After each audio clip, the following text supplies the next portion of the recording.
السلام علیکم ورحمۃ اللہ وبرکاتہ۔ ناظرین، آج ہم استخارہ کے متعلق بات کریں گے۔ استخارہ کس کو کہا جاتا ہے؟ استخارہ کا مطلب یہ ہے کہ اللہ رب العزت سے خیر کا طلب کرنا۔ استخارہ الف اور سین، تو یہ باب استفعال، عربی والے اس کو جانتے ہیں، عربی لغت والے۔ استفعال کے باب میں طلب کا معنی پایا جاتا ہے،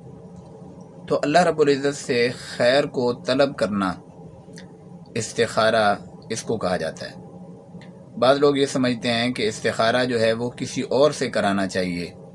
یا کسی اور سے کرایا جائے، خود آدمی استخارہ نہیں کر سکتا۔ ایسی بات نہیں ہے، بلکہ استخارہ تو کیا ہی خود جاتا ہے، کسی اور سے کروانے کا نہ تو قرآن مجید میں کہیں تذکرہ ہے اور نہ ہی حدیث پاک میں اس کا کوئی تذکرہ ملتا ہے۔ استخارہ کے لیے مختلف دعائیں حدیث پاک کے اندر مذکور ہیں۔ ایک تو لمبی دعا ہے اور اس کے علاوہ 2-3 چھوٹی چھوٹی دعائیں بھی نبی پاک صلی اللہ علیہ وسلم سے مذکور ہیں۔ استخارہ کس کام کے اندر کیا جاتا ہے؟ کوئی بھی اہم کام جو انسان کو پیش آتا ہے، چاہے وہ اس کے معاش کے ساتھ متعلق ہو یا اس کے مستقبل کے اندر کسی بھی اہم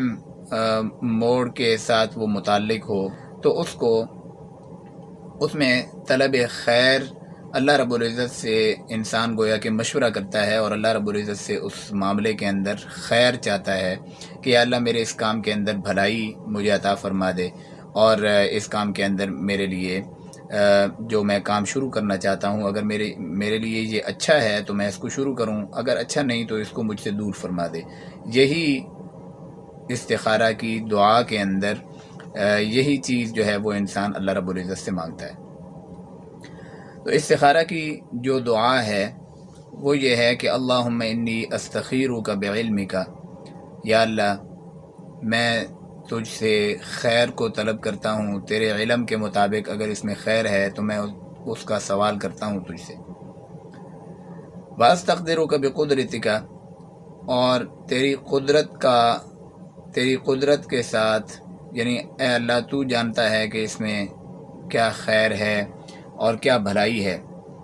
اور تیری قدرتیں وہ بہت بلند ہیں اور تو ہر چیز پہ قادر ہے، تو یا اللہ اگر یہ چیز میرے لیے بہتر ہے، اس میں میرے لیے نفع ہے، تو یا اللہ مجھے یہ کام میرے لیے آسان کر دے۔ وَأَسْأَلُكَ مِنْ فَضْلِكَ الْعَظِيمِ، اور میں آپ سے آپ کے عظیم فضل کا سوال کرتا ہوں۔ فَإِنَّكَ تَقْدِرُ وَلَا أَقْدِرُ، کیونکہ آپ قدرت رکھتے ہیں اور میں قدرت نہیں رکھتا۔ وَتَعْلَمُ وَلَا أَعْلَمُ، اور آپ جانتے ہیں اس میں کیا بھلائی ہے، کیا نقصانات ہیں، اور مجھے معلوم نہیں، اور آپ جانتے ہیں میں نہیں جانتا۔ وَأَنْتَ عَلَّامُ الْغُیُوبِ، اور آپ غیب کی چیزوں کو جاننے والے ہیں۔ اللہم ان کنت تعلم ان هذا الامر خیر لی فی دینی و معاشی، میرے دین کے معاملے کے اندر میرے لیے یہ کام بہتر ہے، میری معیشت کے اعتبار سے یہ کام میرے لیے بہتر ہے، وعاقبت امری، اور میرے عاقبت کے اعتبار سے، آخرت کے اعتبار سے اگر یہ کام میرے لیے بہتر ہے تو اس کو میرے لیے مقدر فرما دیجئے۔ فقدرہ لی ویسرہ لی، اور میرے لیے آسان فرما دیجئے۔ ثم بارک لی فیہ، اور پھر اس میں میرے لیے برکتیں عطا فرما دیجئے۔ وَإِن كُنْتَ تَعْلَمُ أَنَّ هَذَا الْأَمْرَ شَرٌّ لِّي، اور اگر آپ سمجھتے ہیں کہ یہ کام میرے لیے بہتر نہیں ہے، اس میں شر ہے، فی دینی و معاشی و عاقبت امری، میرے دین کے معاملے میں بھی اس میں بھلائی موجود نہیں ہے، اس میں شر ہے، اس میں مجھے کوئی مصیبت پہنچ سکتی ہے، اور میری معیشت کے اعتبار سے بھی یہ کام میرے لیے بہتر نہیں ہے، وعاقبت امری، اور میری آخرت کے اعتبار سے بھی یہ کام میرے لیے بہتر نہیں ہے، تو فاصرف عنی واصرفنی عنہ، اس کو مجھ سے پھیر دے اور مجھے اس کام کے اندر داخل ہونے سے پھیر دے کہ میں یہ کام نہ کروں۔ وقت لی الخیر حیث کان، اور میرے لیے بہتری کی راہیں ہموار فرما دے، حیث کان، جہاں پر بھی وہ ہوں، ثم مرضنی بھی، اور پھر مجھے اس سے راضی فرما دے۔ یہ دعا جو استخارہ کے لیے مانگی جاتی ہے، اور استخارہ کرنے کا طریقہ کیا ہے؟ طریقہ یہ ہے کہ آدمی 2 رکعت پڑھے، اور 2 رکعت پڑھنے کے بعد آدمی یہ دعا پڑھ کے سنت کے مطابق سو جائے۔ اور سنت کے مطابق وضو کر کے سو جائے، باوضو سو جائے، پھر اس کو چاہے خواب میں جو ہے وہ اس کی طرف کوئی اشارہ مل جائے کہ یہ کام میرے لیے بہتر ہے یا نہیں بہتر، اور خواب نظر آنا بھی ضروری نہیں۔ اگر انسان نے یہ دعا پڑھ لی، اللہ رب العزت سے مشورہ کر لیا، اب انسان کا دل کسی ایک طرف متوجہ ہو گیا، چاہے اس کے دل کے اندر اس کام کے متعلق اطمینان پیدا ہو گیا، یا اس کام کے متعلق اس کے دل میں یہ بات آئی کہ مجھے یہ کام نہیں کرنا چاہیے، تو پھر جو اس کے دل کے اندر بات آئے گی وہ اللہ رب العزت کی طرف سے ہوگی، اور انسان اس کے اوپر عمل پیرا ہو جائے تو وہ کام اللہ رب العزت کی طرف سے اس کے لیے خیر ہی خیر ہوگا، اور اس میں اللہ رب العزت اس کی مدد و نصرت فرمائیں گے۔ اور استخارہ جو ہے کتنی بار کیا جائے، اس کے بارے میں حضرت انس رضی اللہ تعالیٰ عنہ سے روایت موجود ہے حدیث پاک کے اندر، اور نبی پاک صلی اللہ علیہ وسلم نے حضرت انس رضی اللہ تعالیٰ عنہ کو فرمایا کہ اے انس، جب تجھے کوئی اہم کام پیش آئے تو تو اللہ رب العزت سے مشورہ کر لیا کر، استخارہ کر لیا کر، اور استخارہ 3 دن سے 7 دن تک کرنا، اس کا حدیث پاک کے اندر ذکر آیا ہے۔ جب تک کوئی اشارہ انسان کو نہیں مل جاتا یا انسان کا دل کسی ایک طرف متوجہ نہیں ہو جاتا، اس وقت تک انسان استخارہ کر سکتا ہے 7 دن تک۔ پھر اس کے بعد چاہے جو ہے وہ کوئی اشارہ ملا نہیں ملا، خواب میں کوئی چیز نظر آئی یا نہیں آئی، تو انسان جو ہے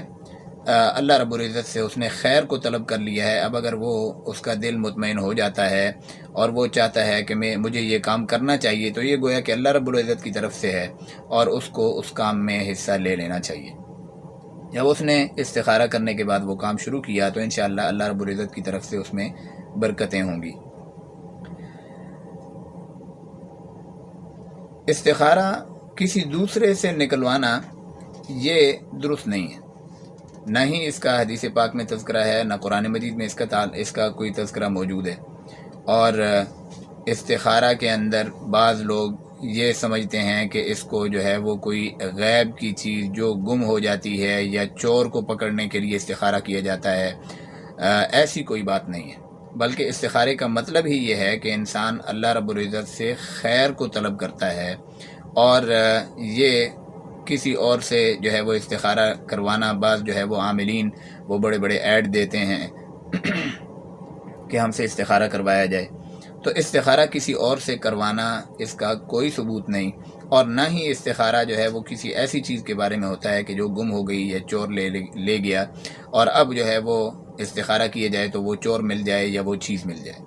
تو ایسی بات نہیں۔ باقی استخارے کے متعلق جو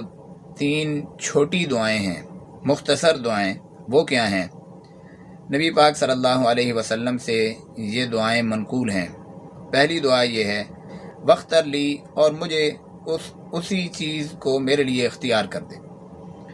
اسی طرح دوسری دعا ہے، اللہم اہدنی وسددنی، یا اللہ مجھے ہدایت بھی عطا فرما، اور وسددنی، مجھے سیدھا راستہ اختیار کرنے کی توفیق نصیب فرما دے، میرے لیے سیدھے راستے کا انتخاب فرما دے۔ اسی طرح ایک اور دعا ہے، اللہم الہمنی رشدی، یا اللہ مجھے میری رشد و ہدایت کا طریقہ سکھلا دے، میرے دل کے اندر الہام فرما دے، میرے دل کے اندر وہ بات ڈال دے۔ تو یہ 3 دعائیں بھی مختصر ترین یہ استخارہ کی حدیث پاک کے اندر آئی ہیں، اور جو دعا پہلے میں نے پڑھی تو وہ دعا بھی ترمذی شریف کے اندر اور اسی طرح بخاری شریف کے اندر اس کا تذکرہ موجود ہے۔ اور یہ جو مختصر دعائیں ہیں، یہ دعائیں بھی ایک ترمذی شریف کے اندر اور اسی طرح مسلم شریف میں یہ دعائیں بھی موجود ہیں، تو ان مختصر دعاؤں کے ساتھ بھی آپ استخارہ کر سکتے ہیں۔ البتہ جو مروجہ استخارے کا عام طریقہ ہے یہ درست نہیں ہے۔ اللہ رب العزت ہمیں سمجھنے کی اور صحیح طریقے سے قرآن و سنت کے مطابق عمل کرنے کی توفیق نصیب فرمائے۔ وآخر دعوانا ان الحمد للہ رب العالمین۔